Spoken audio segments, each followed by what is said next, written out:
Well, I never. 4x4 light has gone out. The solenoid clicking. You can hear that.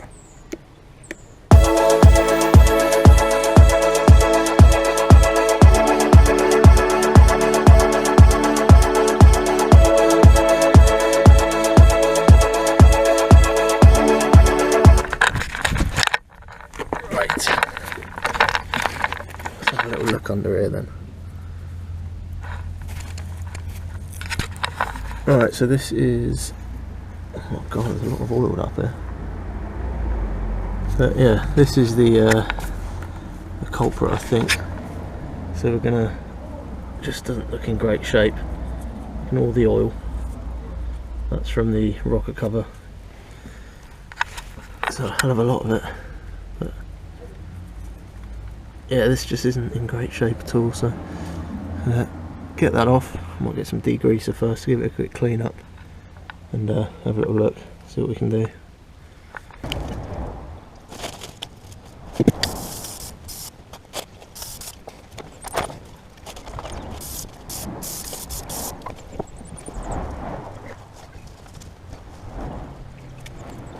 Right, so this rubber here is actually all split and damaged. It's a bit suspect because nothing that's supposed to seal around that, keep any dust out and stuff. So that's all loose. You've got your vacuum lines just here from the solenoids up in the bonnet, under the bonnet.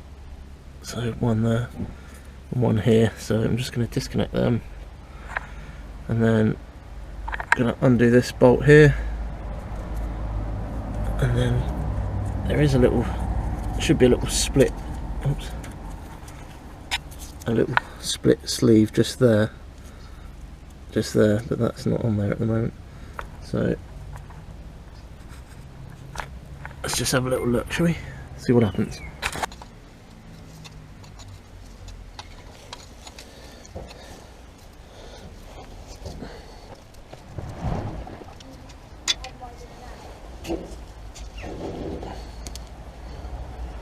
Right, we've also got another bolt just up there.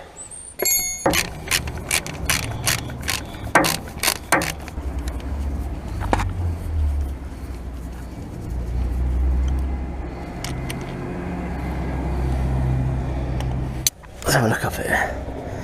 How does that go into there? There's that little pin. Yes, it is. Oh, don't lose that. Should. There we go. That pulls out. Nice.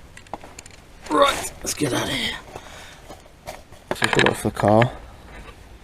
There's that split gator, which doesn't look too good.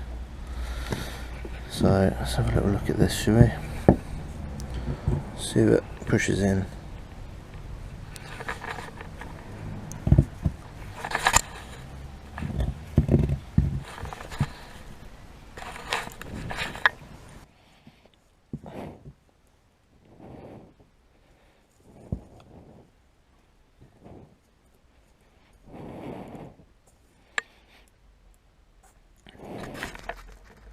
Seems to be full of oil.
Definitely full of something.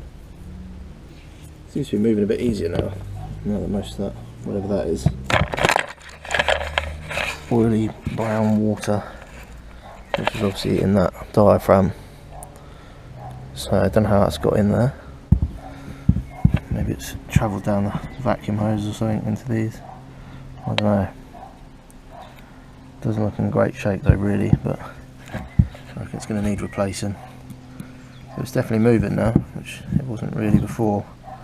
You see that first movement, all of that oil, water stuff just flew out, so probably just full up. So I'm going to go and put it back on and just see what happens when we connect the solenoids onto it.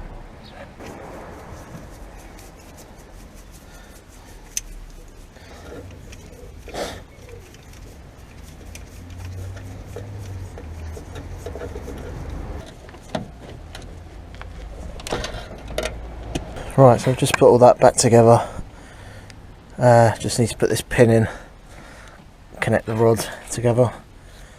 So the issue must be up there, where the solenoids are. So I'm just going to get this back together and see how we get on.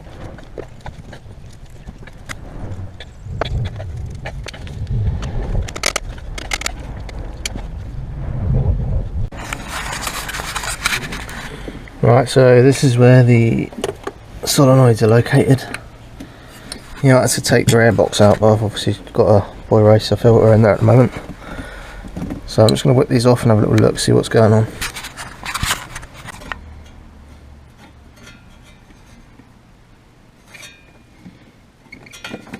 Right, so I think we're getting somewhere now. I've taken this, it was new, I bought it thinking that was a problem, replaced it, and then it never worked, but I wasn't sure if it worked, so I had a new one, which is actually plumbed in already down there. I don't know if you can see that, but so I've actually got two of these. But what I've done is I've just sort of jerry-rigged a bit of twin and earth cable, and I've got 12 volts there, so I've got 12 volts at this cable here. So what I've done, it's quite hard to do this one-handed. So yeah, you can get the 12 volt and just splash them across the two terminals, and you should be able to hear the solenoid clicking. If you can hear that. Now that to me says that one's working. Just do the same on this one. Oh, really hard to do this one-handed. Yeah, just make the contacts and you can hear it clicking. So that's good. So in my opinion, these are working fine. So when I plug them in,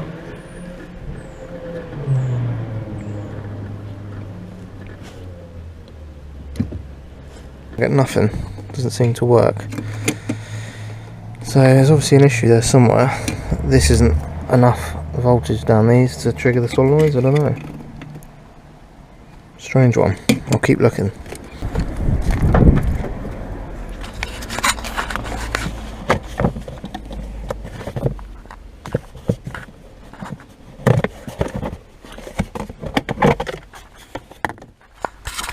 I'm pretty sure that this is the 4x4 ECU thing here.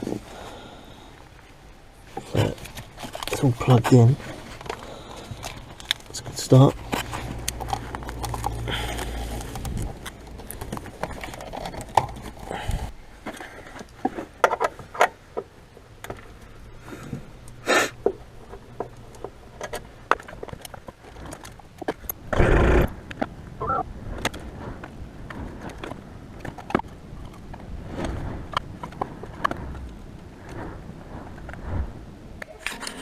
Right, so just to recap, I've just been fiddling around because it's quite hard holding a camera in one hand. But yeah, like I said in the last one, I'm only getting around 10.5, 11 volts out of these with the gear stick in too real high. And then you plug them into the solenoids and then you get 0 volts. So I'll trace these back to the ECU, which is located just down here, and this is the ECU which plugs into this connector. Now with the help of some of the guys on the forum, I've actually just taken it apart, but this all just sort of slides out. It's pretty straightforward.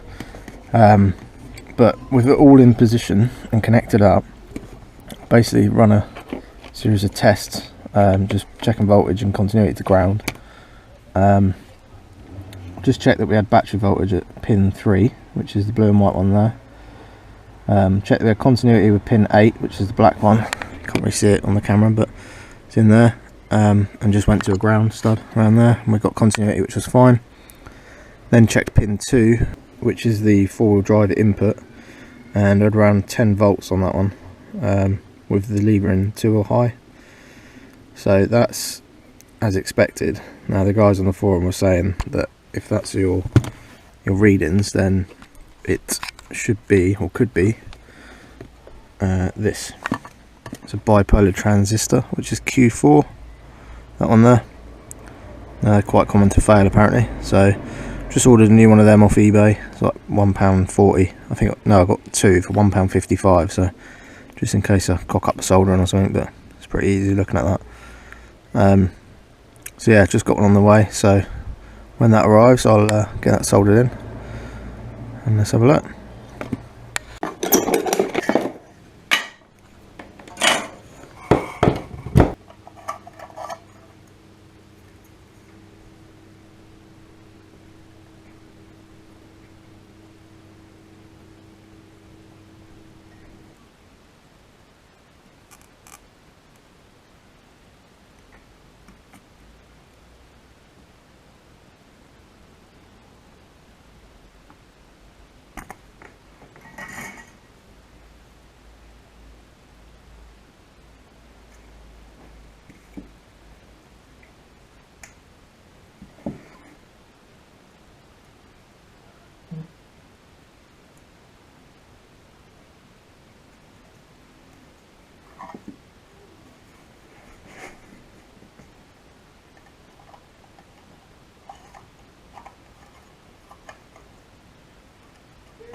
Right, apologies for the lighting conditions, but I've soldered this in. I'm too excited, I've got to try it. So I'm doing it in the dark.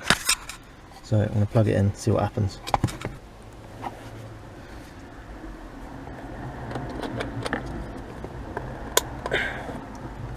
Nothing's gone bang. Start the engine.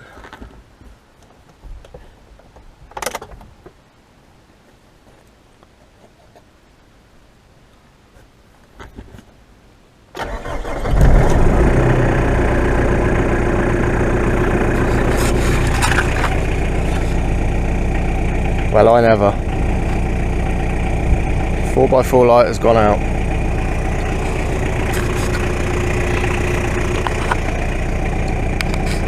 Has it finally been fixed? I think it has. Well, I think that's worked. I'm going to go and take it for a little test drive now. And hopefully, fingers crossed, we've got 4-wheel drive back again. Let's give it a go. Right, so night driving, I've had to put the light on above me so you can see me, but the light has officially gone out after all of the mucking about, looking at solenoids and actuators and back lines, back tanks. Turned out to be that little like 20p part or whatever it was, a couple of quid, can't even remember. So yeah, job done. At the moment I'm just driving along in 2-wheel drive. Sorry about the light. And look at that, not a light in sight. Perfect. So I'm just going to go find a little gravel track somewhere. I think there's one just up here. I'm just going to try the 4-wheel high out, make sure it's going alright. I did have a quick look underneath, and it looks like the actuator is going in and out, which is good. So yeah, let's have a quick look at that. This should do nicely. Little gravel track, a little gravel car park here. So I'm going to, oh, I can feel that on now. one light to another. So I'm going to knock it in to 4 high. We have a flashing green light. Is that good? I don't know.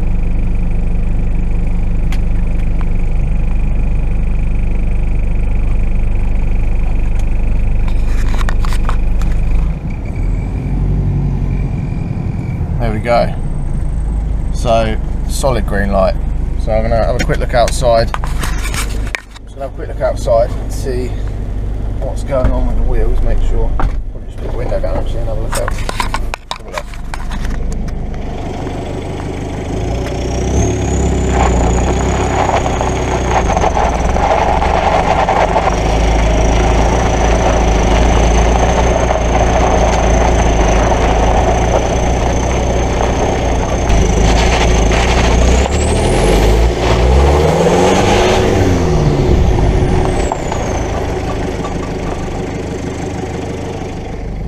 Okay, it's hard to tell whether it's actually driving in four-wheel drive, but the back seems to be lighting up a lot more. Skipping around like as if the rear diff's locked. Now, I don't know if these are meant to lock up in four-wheel. So, weird. Maybe they do. I'll have to have a look at that. But right, so I'm going to go back to two-wheel. So we're in 4, still locked on that light at the moment. See if it goes out. I think you have to just drive forward a little bit, I'm guessing. Probably should have looked this up before making a YouTube video on it, but hey ho, see what happens.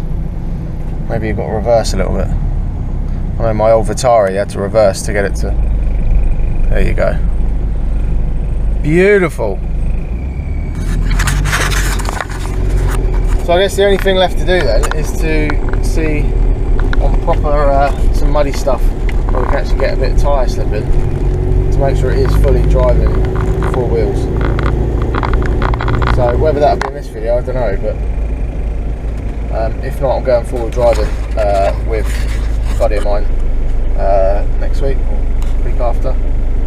So we'll definitely find out then. But yeah, thanks for watching. Hopefully this helps someone out, because if I had a video showing me, it would have been a lot quicker to fix it. But yeah, thanks for watching. If you want to see more videos, just hit the subscribe button. We've got lots more videos coming up. So yeah, cheers guys.